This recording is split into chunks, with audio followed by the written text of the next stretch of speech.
Welcome to another broadcast of the Debra Rufini Show on the ArtistFirst radio network. All past shows are archived. You can find them at ArtistFirst.com. And now, from England, here she is, your host, Debra Rufini. Greetings from England. This is Debra Rufini with another broadcast of the Debra Rufini Show. Today it is my absolute pleasure to be speaking with a very dear friend of mine, Luke Martin Jones. We'll be covering a variety of subjects, really. Thank you for being on today, Luke. How are you doing? I'm doing fine, Deborah. I'm okay, actually, for the first time in my life, I think. Oh, Today's one of those good days. Is it? It is. Oh, good days are always. We like good days. We want more good days than not good days. Absolutely, yeah, I totally agree with you. Yeah, absolutely. So Luke is, excuse me, he's the blogger of Roaming Brit. Speaking of his life in Spain, but ending up in the jolly old UK, where you are at the moment, aren't you? I am. I'm actually back home. So I was born here 50 years ago, and I'm back home in Portsmouth, where I was born at St Mary's Hospital. So I've returned from Spain to live with family for a bit. Yeah. Do you? How long were you in Spain, Luke? I suppose I was in Spain for 3 years, maybe a little bit under, and so I sort of left 2015 and I was back 2018. Oh, okay. Oh, do you feel at home where you are? Do you miss it at all? Are you happy? Yeah. Oh, do you? Well, I mean, especially on a day like today, I mean, I'm just looking out the window now. It's dull and grey, and there's no sun, and it's been raining. And this is the kind of day you think, you know what, I'd love to be back in Spain, sat on the veranda, looking out across the wonderful views I used to have. Oh. And today I'm just looking at concrete jungle. Yeah. However, it's lovely to be back around family, and that makes it all worth it. That's it, isn't it? It's sort of, it's weighing things up, really. Is it? Should we have nicer scenery or nicer folks? It's well, absolutely, yeah. I mean, do you know what I mean? Living in Spain was wonderful. Being part of the expat community, which is fantastic out there. It's one of the best communities I think you'll ever experience in your life. Oh. But family always comes first, most definitely. Yeah, that's it. It's there's kind of, there's no place like home where. An absolute true saying. Yeah, and you were warmly welcomed here. I met you, didn't I? Here upon your soon after your return, I think. You did, yes. You kindly invited me over. We had a glass or two of wine. That's right. And a lovely chat. Oh, I remember it well. Crumbs, that seems a while ago. I think it seems longer ago than perhaps what it is. Possibly. Do you know, I mean, when you look at it logically, so much has happened in between. You've had the pandemic, which is still going on, and, you know, so much has happened. Yeah. I kind of only remember snippets before that. It's terrible, really. But all my life just seems to be consumed by this enduring pandemic at the moment. Yeah, it's been an old time, and different people have different views on it, and you know, some views possibly more disagreeable than we should go there. Yeah. But, I mean, I think, how can I put it? I don't think we've done a great job over here, to be honest with you. No. And when you look at other countries, how well they've done, especially Australia, where my partner is, it's a very different place. Britain has, I think we've come out well in the end with the vaccines, but apart from that, I think we've done appallingly badly, really. Yeah. It's we can look back at things and there's things we haven't known at the time, and you could think, well, we didn't know any better, but we just weren't being sensible. Yes, absolutely. Yes. I mean, once again, had this happened when I was in Spain, it would have probably been a very different experience for me. So being around family at this time has probably been exceedingly important. Because it makes you realise just how important family is to you. Yes, of course, yeah. Yeah. Well, it'd be good to see your partner again, wouldn't it? That'd be nice. We had a conversation last week. He's living in Perth, Western Australia at the moment. He was over there caring for his mother who had cancer, or has cancer, sorry. Yeah, I'm sorry. And he's been out there. Well, we haven't seen each other about a year and a half, which is predominantly due to the restrictions in place. He isn't allowed to leave Australia, and I'm certainly not allowed to enter Australia. He needs to be back for November this year, and we're hoping he can apply for an exemption to travel in a few months. But like anything, it's in the lap of the gods. It depends on the government of Australia whether they allow him to fly or not, really. Oh, so it's been a long time since you've seen each other, isn't it? That's a hell of a long time. Yeah, I haven't seen Darryl now for, how long? It is a year and a half, but we only saw each other very briefly before that. He was flying in from, where did he fly from? He flew in from Australia. We spent a month together, and then he flew back. Yeah. Oh, that's so it's been a very strange few years, really. When somebody has cancer, dealing with that is, it's extremely hard. Yes, yeah. Oh, I do feel for you both in that. I wish, Bless you, thank you. The best sense. So, tell us about your blog, Luke, because it covers a variety of issues, doesn't it? Yeah. Well, I started the blog 2015. I was going through a particularly hard time, work-related at the time. I was working for a large international charity, and unbeknownst to me at the time, there was a sociopath, or quite an extremely undesirable character that I was working for. I had no real knowledge of this, to be honest with you, and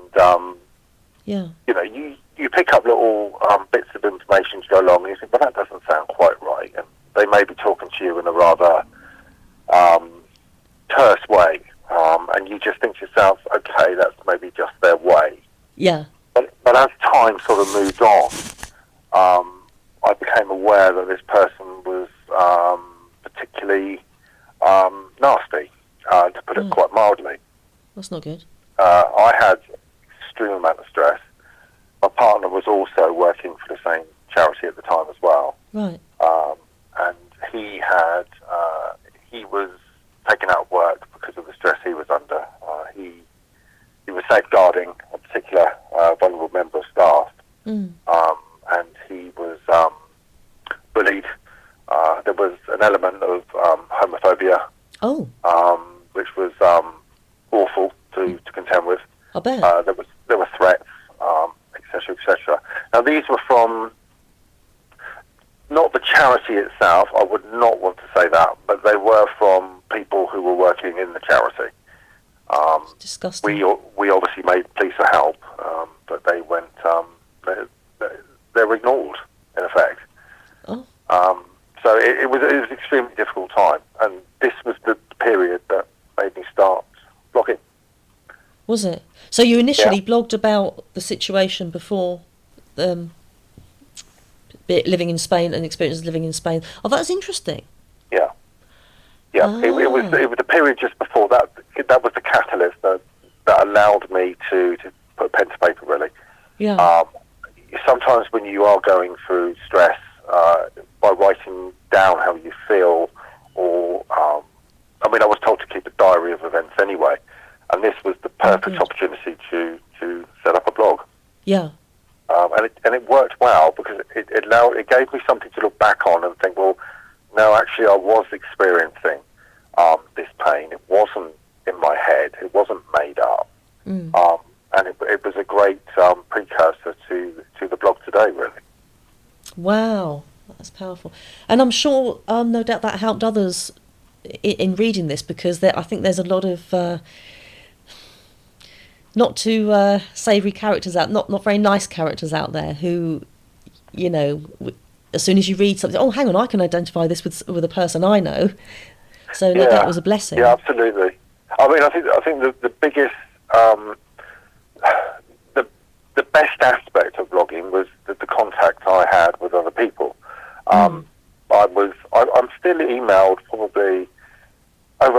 emails a week Wow. from people who have been bullied, who are going through bullying. Oh. Even in the same organisation I worked for. Oh my goodness. And they said how much it's helped to read my experiences, and someone to share their experiences publicly. Yeah. Others just want someone to talk to. And I spoke to many people on the phone. No, I'm no expert on counselling or giving advice on bullying, but I can only speak from my experience, which seems to have helped a lot of people. And they find, I think they find comfort in other people's words, as much as I did as well at the beginning. Going on a forum or some social media outlet to find out, am I really the only person going through this? Are there other people? Yeah. So yeah, it's the contact with other people has been tremendous.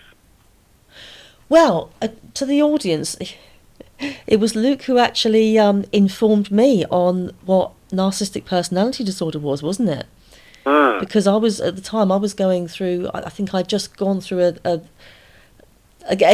relationship. This doesn't quite make sense. And you put everything, I remember you coming round and you put everything into perspective for me. It was like, oh, okay. So, and you know, I think it does take someone like yourself to sort of make sense. Like with gaslighting, it just doesn't make any sense. We need to sort of make sense of this thing that happened. And I remember you, it was lovely the way, and I think you're very gifted in the way you sort of break it down. Yeah. Well, this means this, and you know, and this could. Examining. I mean, a narcissist, like a sociopath, really, they're very good at making you feel guilty. They're great at manipulating your feelings. So when you are going through stress and pain, you will constantly think, well, this is my fault. It's me who's doing this. It's not this person. Yeah. And to be honest with you, it's not until you're out of that situation that you can sit back and think, you know what? This was them. It was not me. And you finally understand what these people are about. They are a particular breed of people.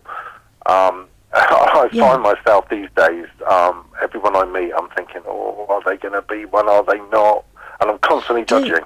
Yeah. And that's my inbuilt security now mechanism. Is saying, well, is this person going to be good for you? Are they not?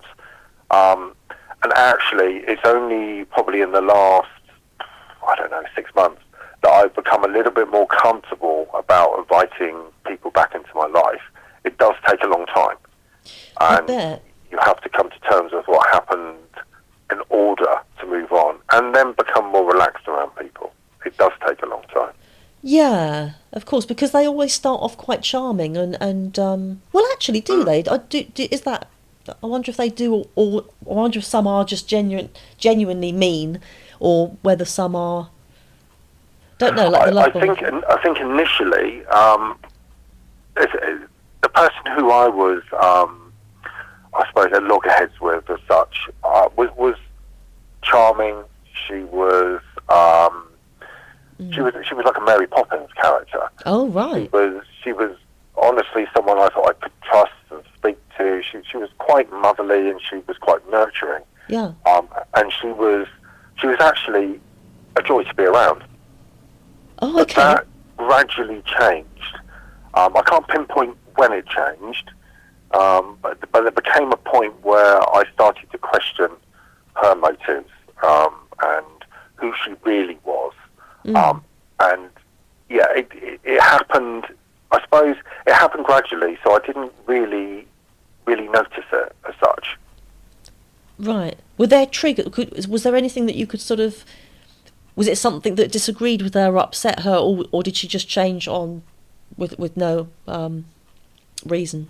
I think, to be honest with you, it all changed. I mean, when my partner actually started to work for the charity, and he had his problems. He had his problems because of the way staff had been treated before he came, and there was a continual. He was a whistleblower, so he actually whistleblew on the charity for treatment of vulnerable members of staff, volunteers, people who give up their time for nothing. Yeah. And they were treated. Several of them were treated appallingly badly, and rather than sitting back and doing nothing about it, he decided to take it to the top. So he went above this person and he said, "This isn't right. It needs to be sorted." Yeah. And his pleas were ignored. Her attitude then changed towards me, and it was as though she had a vendetta against me and my partner, and it became exceedingly fraught at times.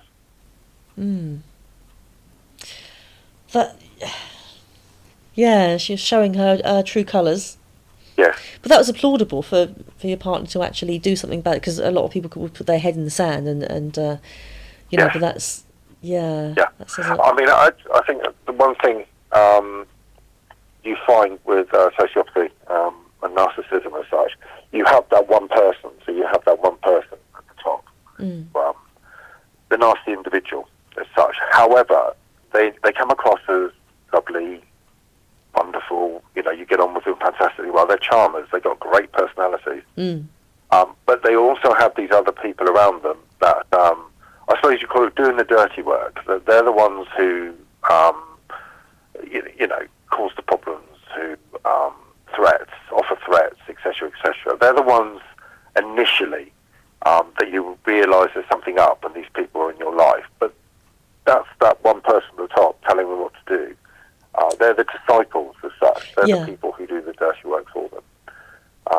And to be honest with you, both of us used to sit down and we used to examine what was going on, and we used to think to ourselves, "Oh, this person's bad, that person's bad." But we never really, until towards the end, realised that actually, no, it was the person above who was the bad person, the narcissist or the sociopath. Because that's what they do. They make you believe otherwise. Yeah. And like you say, it's only from the outside looking in that you can in hindsight, you can recognise these things. Yeah, I think, well, with me at the time, I actually, when I was at my worst, I went to talk to a helpline myself. And the helpline helped me put it into some perspective about what was going on. Yeah. And they tried to help me take myself out of the situation and look from a layman's point of view. And they were great at getting to the root of the problem. They understood what I was going through, and they were instrumental, really, in helping me get that blog onto a real platform, bullying platform, because that's what I wanted to do initially. Great, yeah, which you've succeeded with flying colours. That's brilliant. Yeah. I always say to people, if you are going through a hard time, no matter what it is in life, speak to a helpline. That's what they're there for. I know sometimes it can feel a bit alien talking to someone you don't know, but actually it's very therapeutic and it's very, very heartwarming, and it gives you that sense of belonging again, especially after you've gone through so much trauma. Yeah, and I think sometimes it's more healthy and can be helpful to speak to someone you don't know, because if you speak to someone that's a bit closer, they could, you know, it's easier for them to say, "Oh, for goodness sake, don't worry about it," or "Get over it," or "Get a grip," or, you know. Oh yeah, for sure. Yeah, yeah, absolutely. It's generational as well. I mean, I remember speaking to Dad at the time as well. He's just, it's utter nonsense. Just, you know, forget about it. Just get on with it. Yeah. It's not a problem. Easy for someone to say. Yeah, it's difficult. Other people, especially people who have been through those same circumstances, they understand what you're trying to say. And you can't always get the words out, but they can help you realise. And it's great. Yeah. It's great. Oh, that's good. I'm very proud of you, dear, for what you're doing. No, I am very proud of it, because it's I do think a lot of people don't want to get involved, and I think sometimes it takes people to have gone through something like this to just be not I don't know, not a sort of, you know, red rag to a bull, but it takes someone. We need fighters. We need fighters, because we can't just let these things happen. Yeah, absolutely. I mean, it's like anything in life. I mean, you have to know how far to take things. So Mm. it can consume a lot of your life. It takes up every waking hour, and at least at the beginning. Yeah. And initially, I have to say, it wore me down. It made me feel worse, especially, and as I was hearing from other people, you kind of take on board all their pain and anxiety as well as your own. Mm. So, yeah, I was getting quite down about it. Yeah. But as time went on, you're thinking to yourself, actually, these people need to talk. I need to talk. Yeah. These shared experiences are actually doing both of us the world a good. And now I find my anger and my hate towards the person who was so horrible to me has turned into a good thing that I'm able now to give back to other people, and that is important. That's beautiful. Yeah, that is really good. Yeah. Bullying is a horrible thing, isn't it? It's and now we've got sort of online bullying, so it's kind of, I don't know if it's sort of transformed or whether it's just got worse because we have got social media. Do you think that people are born, I don't know about necessarily are born without a conscience or lack of or limited conscience, but do you think some people just have less of a conscience than other people? I mean, just a little example. The other week, I said something to my sister, and I love my sister dearly, and I just said, I was talking about a situation, and I said, I'm not stupid, and it could have sounded like I was saying to my sister, I'm not as if I was having a go, and I said, oh no, what I mean is that this person may think I was talking about someone else and saying I'm not, but it was before I actually explained the situation. And my sister said I know you're not.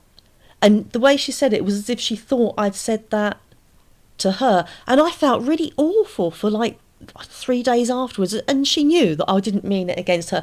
And I'm thinking, crumbs, imagine if I had snapped at her. Yeah. And I think, well, these people that actually do that all the time, do they just not? Is it just normal for them? I mean, I think. I mean, if you look at it logically, I mean, we all make comments. We all make off-the-cuff comments. We all say things. Maybe we shouldn't. Yeah. But someone with a conscience or someone who understands other people's pain will think to themselves, "Oh, I really should have said that." And they understand that what they've said is either wrong, or they put it in the wrong context, or it's been said in a different way to what it was meant. So we understand that, we could have caused offence or whatever by that. But someone who hasn't got that understanding or conscience, they're quite able to run roughshod over other people's feelings and say what they feel. Sometimes you think to yourself, I mean, somebody said to me, that these people are plain, that they say it how it is, they're blunt, and I respect that. But I used to think the same. But when you read between what they've just said, it's hurtful, it's painful, and it's wrong. Yeah. Yeah. Most certainly.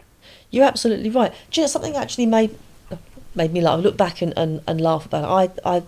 I've been in a situation back last year. I was actually with someone for about 6 months, and thank goodness it's gone. This was a third, Luke. This was a third narcissist. I mean, you think I'd learn by now, but they all have different traits, don't they? So where one person can sort of, just be absolutely Joe Blunt and just be horrible, the next one was a gaslighter and a love bomber. So therefore, oh no, this is a breath of fresh air. This is a nice person. And then the third person is like the whole.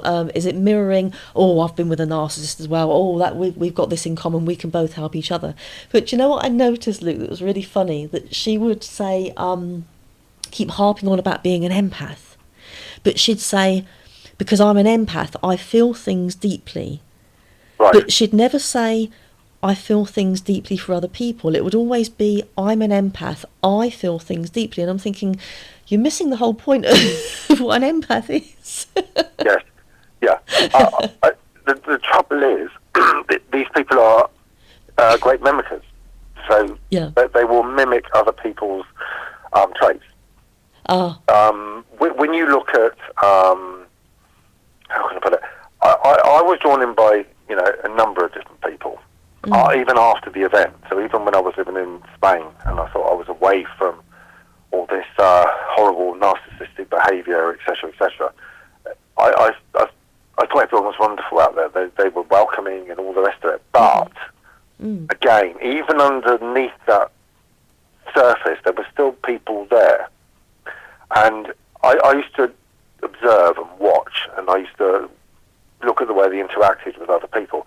And they were putting other people down. There was this hierarchy of individuals, certain individuals, very few. I'm not saying everyone, because the expat community is wonderful out there. But there were a few nasty characters, and I would often observe the way they treated others. And you used to see other people in bits, absolute bits. Oh, horrible. But they are mimickers, and then they come across as the ones who've been wronged, and it was them who was upset, and it's because they use other people's traits, and it's a very Horrid. how can I put it? It's a very strange thing to see, because you start to see around the true motives of a sociopath or narcissist. Yeah. That is horrible. And it's almost as if they will create a first cause and then hit out at the world for the result of that first cause, isn't it? They just take no responsibility. Yeah, they're great at stirring. Yeah. So they're great at starting something off, and then by the end of it, as you've got your head together and you're trying to understand, I was really bad in that situation, you think to yourself, this was all my fault. And they're great at tying situations, circumstances up and knots so much that you literally believe you're the one who caused it, even though they started off any argument. It's a very strange way to act, and unless you've been on the other end of it, you don't really understand. Yeah. Yeah, that's it, isn't it? It's just you just end up thinking, being really confused and just not sort of, and you can actually get so confused. There's a line of a Bob Marley song, something about your mind being confused with confusion, and yeah. And do you remember what I said at the beginning about blogging and stuff and writing things down? I think at that point in time, I was so confused by the way I was feeling. I was seeing other people in tears and upset. That by writing it down, it was the only way I could understand exactly what was going on. Oh, I mean, now right. I can look back at those words and think, that's what happened. Yeah. But that's why blogging and writing was so important to help me through the worst of it. Oh, brilliant! That's really great. So the blogs mainly are they mainly related to issues of bullying and abuse? They were initially. It is a personal blog, so I write about things that interest me as such. Yeah. And bullying, I'm campaigned against bullying probably all my life. Brilliant. Like most people in my position, I was bullied at school. So I also write about my experiences of growing up in the 1970s and 80s, which were very different times to now. I also like to write short stories, so I will write about experiences.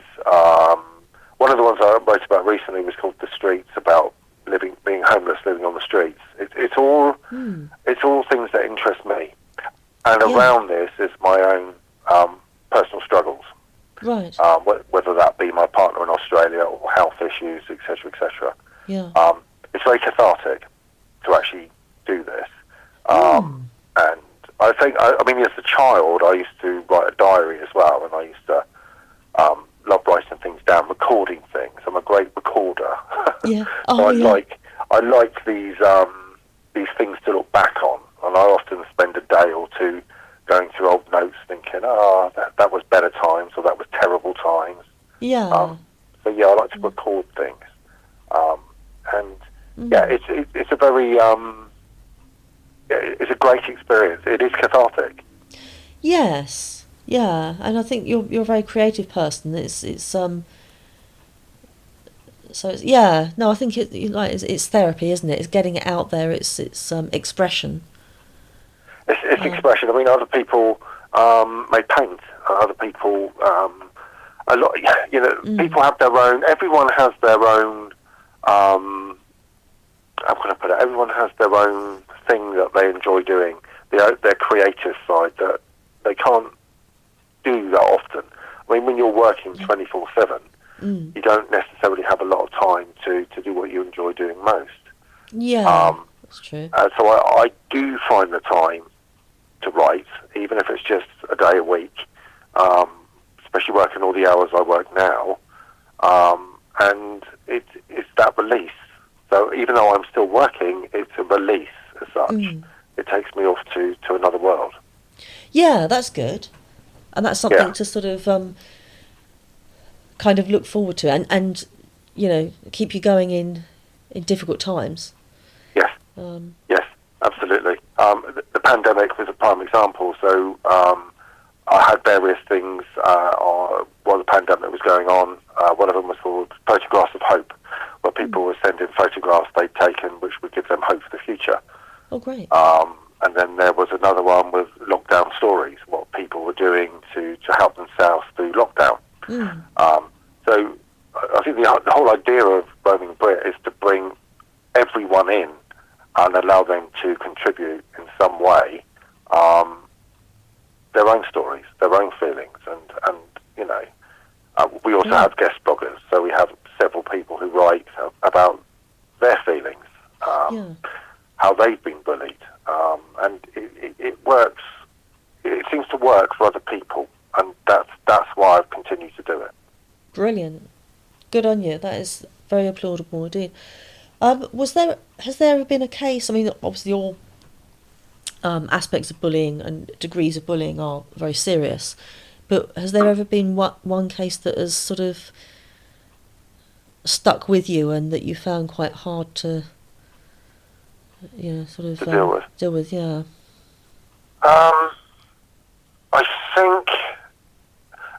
I think that would probably go back to my earliest memory of bullying when I went back to school. Now, I grew up in a particularly tough area. I went to a comprehensive, state comprehensive school. Yeah. It was in the middle of a social housing estate, and you used to have a mix of characters there. So you would have you'd have some quite tough nuts.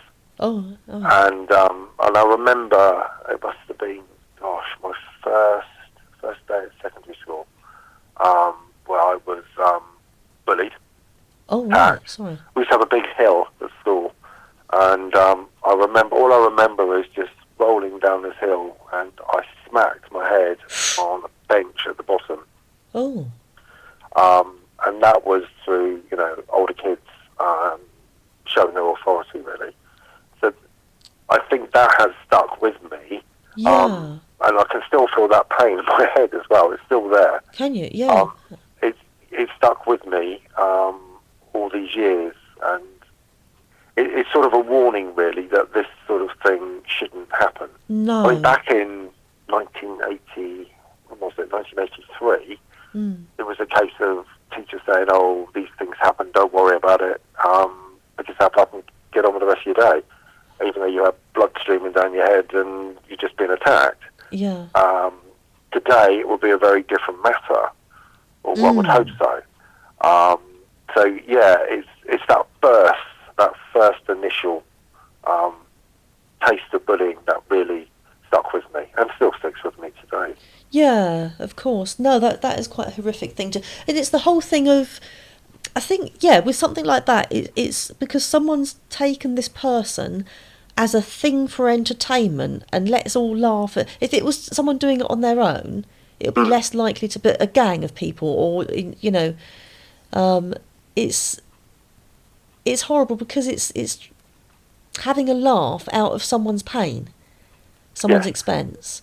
And as you say, the teachers were back then, they were as much used as a chocolate teapot, weren't they? I mean, they were. I mean, there were. I mean, if I look back in fondness at my school days, they were a lot more carefree back then. I mean, everything seems these days to be so.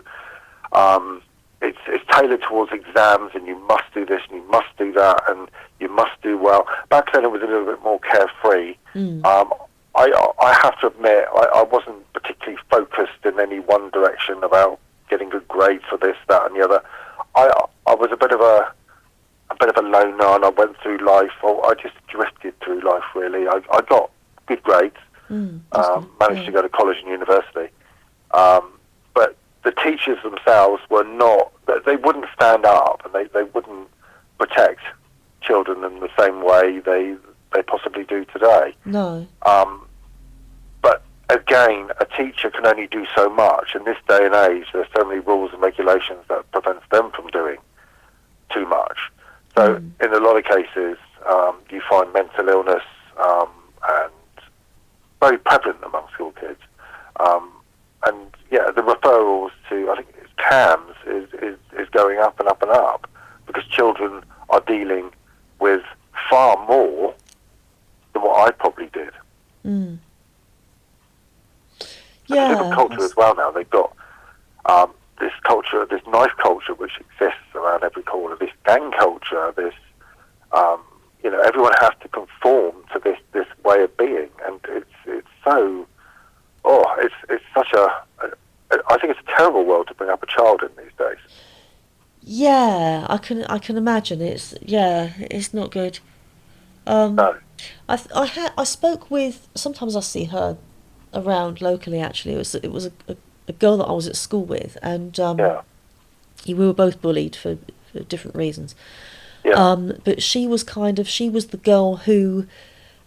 There always seemed to be one who was like the one that everyone knew that was bullied, and it was sort of like, even if you touch this person, you've got fleas, or you've got that sort of person.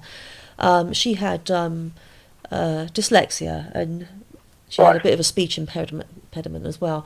But I sometimes see her around just locally, and she's got this big grin on her face, and I look at her and I think, how did you survive? But even at school, she had to. I think she had to, for her own safety's sake, have this big smile on her face. But when I spoke to her recently, she actually said something I'd never really thought of. She said that a bullied kid, it's hard to get through the day. You've got to go to this horrible place full of these horrible people, and to be expected to learn anything on top of that is almost impossible. And and I look back and I think I never wanted to be anything. When I was at school, I had no, I just don't care. I've got to get through life. Life is just something you've got to get through. Yeah. Everything was pointless. And I think I may have done better if I had a better life. Yes. Yes. It is hard. I mean, bullying is a strange one. I mean, although I wasn't out as gay at school, I was known for being gay. And one of the things I used to get all the time was, "Oh, you're gay, you're gay, you're gay." Now, point of fact, I knew I was gay anyway, and kids are quite perceptive, and they knew I was. It was, to them, it was my weakness, and they would pick on me, and it was horrendous. Now, I remember having a conversation recently with my father, and he said, "You could have done so much better with your life. You could have, you were very intelligent at school. You were predicted to do so well." My brother is deputy head teacher now, and he said, "But you were far more intelligent than your brother." And I tried to explain to my father. I said, "When you're at school and you're dealing with bullying day after day after day, and you're having to learn, and you're having to take in this information, and then you got someone stabbing you in the back with a compass at school, and Oh. somebody else throwing something at you, and it's very difficult to actually, as you said, concentrate on doing well. Yeah. You do as well as you can. So Yes. I actually focused away from the bullying and tried to do my work as best I could. So I got good enough grades. They weren't fantastic grades. I could have done a lot more. If I'd went to a better school, maybe. Yeah. If I was surrounded by better people, life would have been better. These days, children seem to be coming out as gay at 13 and 14 years old. Yes. I never came out till I was 21, 22, 23. Wow. So that freedom they experience today, I never had. So it's all about the circumstances that you're living through. And bullying, got to remember, a bully will always pick on your weakest point. And I think I've learned now, don't show them that weakest point. Yeah. Yeah. And also being gay, I mean, like, I never came out until I was... Well, actually, I was about 20... Well, depending on who it was to. 21, I think, was roughly about the sort of age. But being gay back in the 80s, I mean, you had the Communards, Bronski Beat, and they were, like, the only out... And they were kind of very brave in what they were doing. But they were still very much... Yeah, to call someone a puff or to call someone a leser, it was, there weren't as many people that could have come out then. You had to sort of keep it in, didn't you? No, it was a very different time. I mean, especially in Britain. I mean, you had the Thatcher government who introduced Section 28. So you did not have, you were unable to speak about your sexuality with anyone who could have helped you. So it was impossible to speak to a teacher about how you were feeling or if you'd been attacked for being gay because they weren't able to give you that support. Yeah. Section 28 was one of the biggest problems for me throughout life, really. Right. Because at a time when I needed people, I didn't have anyone. And of course, at the time, then you had you still have the AIDS epidemic, and it was that god-awful advert on television. That's it. Do you remember that with the gravestone hitting the floor? Yeah. And it was as if everything was piling on top of me, saying being gay is bad and you're a bad person. And honestly, how we survived that time, I just don't know. No. I really don't. It's incredible. And it's really sad to see, it's just come into my head now, it's sad to see that the world, thankfully, in lots of respects, has changed. It's a lot more open. But there was a YouTuber, because I like to watch lots of these sort of like debates and things, and there was a YouTuber that was actually, his channel was called Burn the Sodomite. I think it was called Burn the Sodomite. Good grief. And he was, it was vile. And he'd left a comment, and temptation got the better of me, as you do. I was naturally very curious to see where he was coming from, so I responded to it. It was a very hateful comment. I can't even think... I think it was a debate between an atheist and a homophobic Christian. Right. So you can imagine what sort of thing could be said.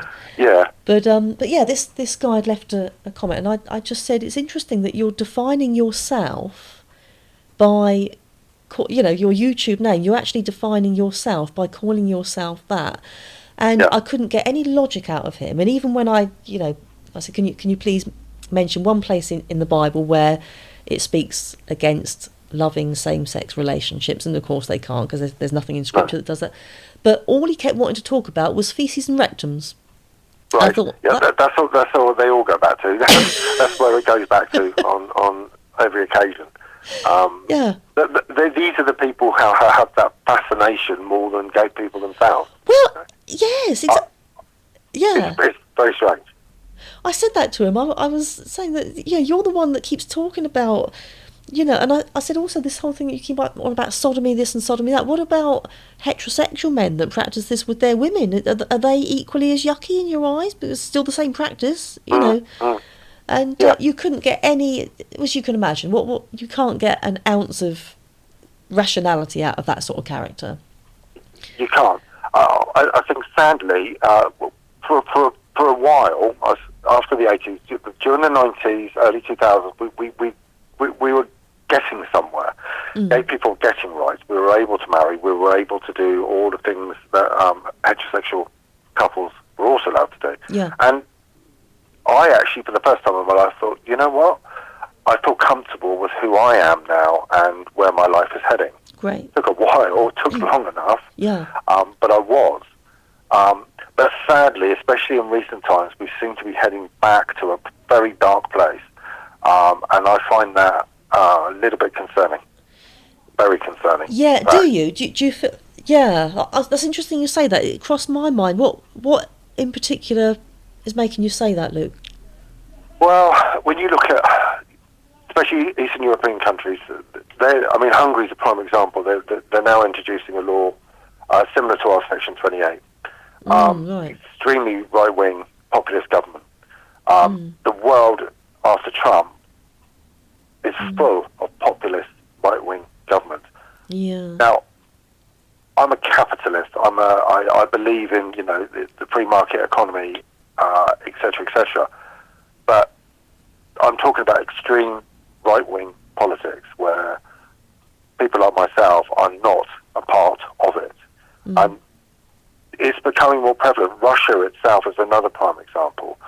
So although we've won our rights in Britain and we have those rights to marry and we have those rights to have a proper life now, the rest of the world seems to be heading down a path that I thought we've seen the last of. And that scares me. That really does. That scares me for my fellow gay LGBTQ brothers and sisters. It just scares me what they have to put up with these days in other countries. Yeah. And especially when it's hard to believe that, in 2021 there are still places where it's people are still hung. Is that right? Are there certain places where people still hung? Yeah. Gay men are still hung? It's a difficult one again, but it's obviously a religious thing. There's this religious element there. As a person, I am a spiritual person. I'm deeply spiritual as a person. Yeah, you are. And I do have a deeply religious side. Yeah. But when I see the types of atrocities being committed in the name of religion, I have to take a step back and I think to myself, this is wrong. Yeah. This should not be happening. And I have to wrestle then with my own spirituality. I shouldn't have to do that. Religion should be about love, and it should be about respect for your fellow human beings. But it seems to have been hijacked by extremist elements, really. I think that's it. As my dear old sis would say, God needs better PR. And I think it's true. I think Christians can ruin. Well, it's not just Christians, because also it's the other faith, isn't it? But I think they can ruin God, basically. God's representatives. And it's really sad because you can't make something the case just because you don't like it. I mean, no, you can't. It's crazy, and especially when. Well, I was brought up in the faith. My dad's a retired minister, as you know, and the Bible doesn't. It's Chinese whispers to these people because there's nothing that whenever it talks about homosexuality, it's either about temple prostitution, old Jewish law. The very next passage is talking about not mixing your fabrics and not eating shellfish. I think these people that are battering us, they're happy to have a prawn cocktail. Yes, absolutely. It's They just. It's extremely. How can I put it? It's extremely personal. It is rather like bullying as such. I mean, people will take an element of life that's, as a rule, extremely normal, like loving someone. That's just a normal activity. We all love someone. We all want to be close to someone. That's absolutely fine, and that's the way it should be looked at. Yeah. When you start to say, well, you can't love someone of the same sex, you start introducing rules and regulations, normally learned through families, saying, well, that's wrong, that's inherently wrong, that shouldn't be allowed, etc., etc. That's where the problem lies. Rather than just accepting that love is love, no matter who it is, you are then introducing that element of hate. And it's wrong. Yeah. And it's other people, and it is learned behaviour. I do find a lot of the bullies, a lot of the people who were bullying me at school, I remember their mums and dads were particularly, how do I describe them? Vicious characters. They were also the bullies of their time as such. So you do find the bullies, the sum of their parents' experiences, really. Yeah. Yeah, if that's all they've known, I suppose that's what they just sort of continue to do. I believe in accepting everyone for who they are. Yes. I really do. I love my partner, who happens to be a man. Other people are in a heterosexual relationship. I respect other people's right to determine their own lives. Yeah. But other people don't. No, they don't. It's making me... Sorry, it's just coming to my head. I saw a thing on Facebook the other day, and I think it was one of the... an LGBT Christian group that I belong to. And it was a picture of someone who had a passage from Leviticus tattooed all down their upper arm. Right. And the quote said something about this idiot, as and it's all about a man shall not lie with a man as he would lie with a woman, and it's an abomination. And all this scripture tattooed down his arm. Yes. And it's saying, but he's not looking at the next verse that says about abstaining from tattoos, which again, all old Jewish law. Yeah, absolutely. But you think that's really interesting. He's just looking at... It's contradictory. It's just so contradictory. Yeah. That's not what life's about. Life should be about expressing oneself, being happy and content with who you are and who you're with. Yeah. And I think that's no, I absolutely agree with you, because the world would be a much nicer place if we didn't. And why are there certain things that we hate that have got nothing to do with us? Yeah. That doesn't make any sense. There must be... You always fear the unknown. That's again, that's something I was always told. I'm also, I fear various different things I've never done. Yeah. So if a friend says to me they're going to do a bungee jump, I'll immediately think, oh, good God, why are you doing that? I couldn't possibly do that. Yeah. But it's the same as people. They fear something they don't understand or don't want to do. It shouldn't be about that. It should be, as I said, about accepting everyone for who they are, what they want to do. But we all fear. We all have fear. Yeah. And homophobic behaviour, sociopathic behaviour, narcissistic behaviour is all built around fear. It is. Yeah, it is, and it's a horrible thing. Hopefully the world is going, it will, get a better place in the end when, and it will be just good for everyone, wherever we live, whatever orientation we are. That would be a nice thing, wouldn't it? It would be. That's the hope. I'm a positive person, so I think. Yeah, you are. You're positive. Eventually, we will come together. Not soon. It will take a while, and there'll be a lot of arguments on the way. But as a world, I think we all need to come together. Yes. And accept each other. And yeah. I'm against populist behaviour. I'm against anything that